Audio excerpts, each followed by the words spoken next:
A'udzubillahiminasyaitonirrajim. Bismillahirrahmanirrahim. Assalamualaikum warahmatullahi wabarakatuh. Alhamdulillahirabbil alamin. Wassalawatu wassalamu ala asrofil anbiya'i wal mursalin Sayyidina Maulana Muhammadin wa ala alihi washabihi ajmain amma ba'd. Perkenalkan, nama saya Muhammad Irza Zulianto. Saya mahasiswa profesi nurse angkatan 25 Setika Surya Global Yogyakarta. Nah, di sini saya diberikan tugas untuk memberikan edukasi atau membuat video edukasi tentang alat pelindung diri. Nah, sudah kita ketahui bahwasannya alat pelindung diri ini sangat banyak sekali. Setiap perusahaan tentunya memiliki alat pelindung diri masing-masing. Nah, karena saya sebagai calon tenaga medis, maka saya lebih memusatkan kepada alat pelindung diri yang dipakai oleh tenaga kesehatan. Nah, untuk pengertian dari alat pelindung diri ini adalah pakaian khusus atau peralatan yang dipakai oleh tenaga kesehatan atau petugas untuk memproteksi diri dari bahaya fisikal, kimia, kemudian biologi, dan bahan-bahan infeksius lainnya. Nah, tujuan dari penggunaan alat pelindung diri ini adalah untuk melindungi kulit, kemudian membran mukosa, dan pakaian tenaga kesehatan yang resiko terpajan darah. Nah, kemudian semua jenis cairan tubuh, sekret, kulit yang tidak utuh, dan selaput lendir pasien maupun permukaan lingkungan yang terkontaminasi, dan melindungi pasien dari paparan tenaga kesehatan. Nah, kemudian untuk jenis alat pelindung diri ini yang dipakai oleh tenaga kesehatan, yang pertama adalah gloves atau sarung tangan. Nah, gloves atau sarung tangan ini bertujuan untuk melindungi tangan dari kontak dengan darah, semua jenis cairan tubuh, sekret, kulit yang tidak utuh, benda yang terkontaminasi, dan ekskreta. Nah, untuk jenis dari sarung tangan ini adalah yang pertama ada sarung tangan bersih, yang kedua ada sarung tangan steril, dan yang ketiga ada sarung tangan rumah tangga. Nah, untuk sarung tangan bersih, nah seperti yang ada di gambar sebelah saya, nah ini adalah contoh sarung tangan bersih. Nah, sarung tangan bersih ini digunakan jika melakukan tindakan yang tidak steril dan kemungkinan kontak dengan darah, kemudian melakukan tindakan seperti memasang intravena, kemudian mengganti balutan, dan sebagainya. Nah, kemudian yang kedua adalah sarung tangan steril. Sarung tangan steril ini digunakan jika melakukan tindakan yang steril dengan kontak atau berkontak dengan darah. Kemudian biasanya sarung tangan steril ini dilakukan pada tindakan operasi, kemudian tindakan invasif, dan tindakan seperti perawatan luka. Nah, kemudian yang ketiga ada sarung tangan rumah tangga. Nah, sarung tangan rumah tangga ini digunakan jika melakukan tindakan yang terkait dengan bahan kimia dan permukaan lingkungan atau peralatan kesehatan yang terkontaminasi. Nah, seperti halnya menangani limbah, kemudian membersihkan cairan darah atau cairan tubuh, kemudian membersihkan instrumen. Nah, adapun hal-hal yang perlu diperhatikan. Hal-hal yang perlu diperhatikan yaitu dalam penggunaan sarung tangan di sini adalah sebelum kita melakukan atau memakai sarung tangan. Nah, kita harus terlebih dahulu mencuci tangan dengan 6 langkah. Tentunya teman-teman sekalian sudah tidak asing lagi ya dengan mencuci tangan 6 langkah. Nah, kemudian yang kedua, kita harus menggunakan sarung tangan berbeda untuk setiap pasien. Jadi satu pasien satu sarung tangan. Nah, jadi tidak boleh untuk satu sarung tangan dipakai untuk banyak pasien, karena hal tersebut akan menimbulkan infeksi atau disebut dengan infeksi nosokomial. Nah, kemudian yang ketiga yaitu pahami teknik memakai dan melepas sarung tangan. Nah, saya contohkan untuk cara memakai sarung tangan bersih ya. Nah, kita harus, ini kan sarung tangan ya guys, seperti ini. Cara memakainya seperti biasa saja, namun kalau untuk memakai sarung tangan steril ada tekniknya sendiri. Nah, kemudian untuk melepaskannya seperti ini guys, ditarik keluar, jadi pada bagian luar di sini melipat ke dalam. Nah, seperti ini. Kemudian kita gulung dan kita buang ke limbah infeksius. Nah, kemudian jenis APD yang kedua yaitu gaun atau disebut dengan baju pelindung. Nah, seperti pada gambar di samping saya. Nah, seperti ini. Nah, gaun ini bertujuan untuk melindungi lengan dan baju petugas dari kemungkinan percikan darah atau cairan tubuh dan material yang tercemar. Nah, adapun beberapa jenis gaun. Di sini ada gaun steril dan gaun bersih. Nah, gaun steril ini biasanya digunakan pada tindakan pembedahan dan gaun bersih biasanya digunakan pada tindakan seperti perawatan luka. Nah, kemudian gaun ini terbuat dari beberapa jenis bahan. Ada yang terbuat dari kain, plastik, dan kertas. Nah, untuk bahan yang terbuat dari plastik dan kertas itu hanya digunakan satu kali pakai saja. Dan untuk gaun yang terbuat dari kain, ini penggunaannya reusable, yaitu bisa digunakan berulang-ulang kali, namun setelah melalui proses pencucian. Nah, kemudian indikasi dari penggunaan gaun di sini adalah yang pertama pada tindakan pembedahan, kemudian yang kedua pada pengisapan lendir yang masif, kemudian ketika kita melakukan perawatan luka, kemudian ketika kita memasang drainase, kemudian ketika kita melakukan perawatan gigi, dan ketika kita menangani pasien yang mengalami perdarahan yang masif. Nah, jadi seperti itu untuk penjelasan gaun. Kemudian jenis APD yang ketiga adalah respiratory protection. Nah, respiratory protection di sini ada beberapa, yaitu masker medis dan N95. Nah, untuk masker medis ini bertujuan untuk melindungi tenaga kesehatan dari kontak material infeksi dari pasien.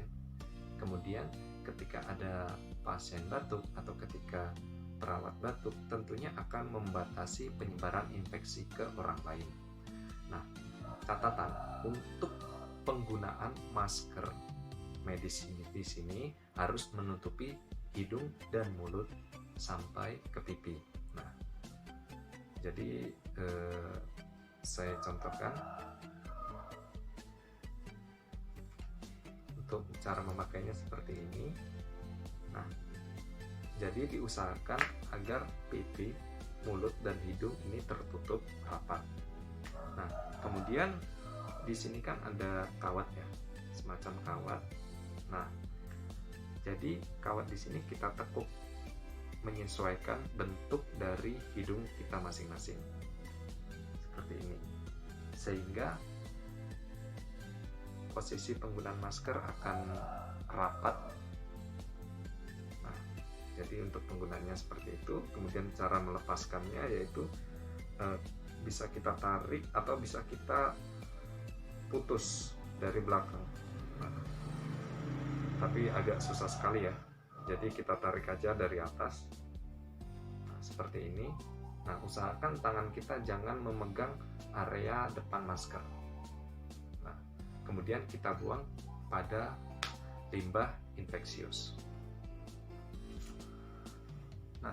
selanjutnya ada jenis masker N95 seperti pada gambar di samping saya. Nah, masker N95 ini bertujuan untuk melindungi saluran pernapasan, kemudian untuk mencegah transmisi agen infeksi udara.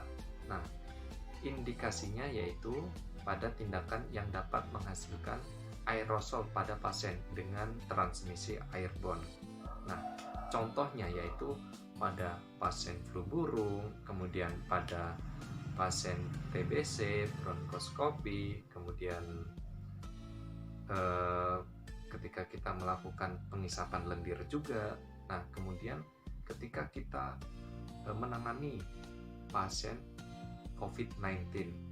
Nah, karena N95 ini keefektifannya 95%. Nah, sedangkan untuk masker medis yang tadi hanya 60% saja. Jadi seperti itu untuk jenis masker. Nah, kemudian adapun jenis APD yang keempat yaitu face protection atau pelindung wajah. Nah, bertujuan untuk melindungi selaput lendir mata, hidung, mulut, dan wajah dari semua jenis cairan tubuh, sekret dan ekskreta. Nah, jenis pelindung wajah ini ada masker dan penutup mata. Nah, kemudian ada kacamata atau disebut dengan goggles. Nah, kemudian ada visor atau face shield. Nah, seperti yang saya pegang sekarang atau lebih jelasnya pada gambar di samping. Nah, seperti ini untuk bentuk dari face shield. Nah, ini goggles ya. Goggles. Jadi ketika kita pakai, nah, mata kita akan terlindungi dari percikan darah lendir. Nah, sehingga mata kita tidak akan terkontaminasi karena terhalang oleh kaca. Nah, kemudian indikasi dari penggunaan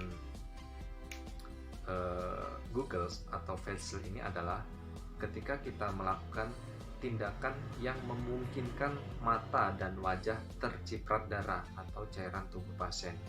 Nah, seperti tindakan operasi dan menolong persalinan.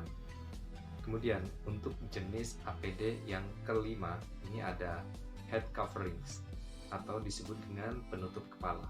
Nah, penutup kepala ini bertujuan untuk mencegah jatuhnya mikroorganisme yang ada pada rambut dan kulit kepala petugas terhadap alat-alat daerah steril, dan juga sebaliknya untuk melindungi kepala atau rambut petugas dari percikan bahan-bahan dari pasien.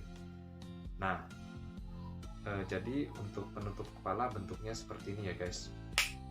Nah, seperti gambar di samping. Nah, saya juga punya contohnya. Nah, untuk penutup kepala bentuknya seperti ini, dan untuk cara pemakaiannya yaitu kita taruh di atas kepala, kemudian di sini kan ada tali pengikatnya, kita tarik dan kita ikat. Nah, jadi setelah kita ikat, tentunya rambut atau mikroorganisme yang ada di kepala kita akan terhalang dan tentunya tidak akan jatuh kepada pasien. Nah, jadi seperti ini penggunaannya. Nah, untuk indikasi dari penutup kepala ini adalah ketika kita melakukan tindakan yang memungkinkan rambut kepala jatuh ke pasien. Nah, kemudian contohnya yaitu ketika kita melakukan tindakan operasi, kemudian ketika kita melakukan tindakan invasif, kemudian ketika kita melakukan intubasi, dan ketika kita melakukan suctioning. Nah, jadi seperti itu untuk pelindung kepala. Nah, kemudian ada jenis APD yang keenam. Nah, jenis APD yang keenam yaitu sepatu pelindung, seperti pada gambar di samping. Nah, seperti ini. Nah, tujuan dari sepatu pelindung di sini adalah untuk melindungi kaki petugas dari tumpahan atau percikan darah atau cairan tubuh lainnya dan mencegah dari kemungkinan tusukan benda tajam atau kejatuhan alat kesehatan. Nah, jadi tujuannya seperti itu untuk melindungi kaki kita agar tidak terkena darah dan jarum ya guys. Nah, catatan untuk penggunaan sepatu pelindung di sini adalah yang pertama, sepatu pelindung harus digunakan selama di dalam ruang operasi dan tidak boleh dibawa keluar. Nah, kemudian yang kedua yaitu sepatu harus bersih dan sepenuhnya menutup kaki. Jadi sepatunya harus menutup seluruh bagian kaki.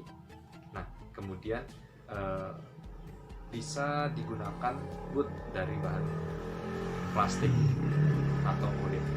Nah, jadi tentunya sepatu yang kita pakai di sini harus berbahan kuat agar jarum yang jatuh pada kaki kita tidak akan menusuk kaki kita. Seperti itu. Nah, adapun hal-hal penting dalam penggunaan APD. Hal-hal penting dalam penggunaan APD di sini adalah yang pertama yang perlu kita ingat adalah APD harus dipakai satu untuk satu pasien, tidak boleh dipakai untuk banyak pasien. Nah, kemudian yang kedua, bila APD terkontaminasi, segera ganti dan buang. Nah, kemudian bila APD reusable setelah dipakai, lakukan pembersihan atau bisa di laundry seperti halnya gaun kain bisa di laundry, kemudian bisa dilakukan desinfeksi bila perlu dan sterilkan dengan jenis alat-alat. Nah, jadi kesimpulannya pada pembahasan APD kali ini adalah yang pertama, APD merupakan bagian dari kewaspadaan standar. Kemudian yang kedua, penggunaan APD ini bertujuan untuk memutus mata rantai infeksi. Dan yang ketiga, penggunaan APD sesuai dengan indikasi dan segera dilepas jika telah selesai tindakan. Kemudian yang keempat, yaitu penggunaan APD satu alat untuk satu tindakan. Jadi seperti itu untuk kesimpulannya. Nah, jadi untuk penjelasan mengenai APD cukup sampai di sini ya. Nah, semoga apa yang saya sampaikan ini bermanfaat untuk teman-teman sekalian. Saya akhiri dan saya ucapkan terima kasih. Wabillahi taufik walhidayah. Wassalamualaikum warahmatullahi wabarakatuh.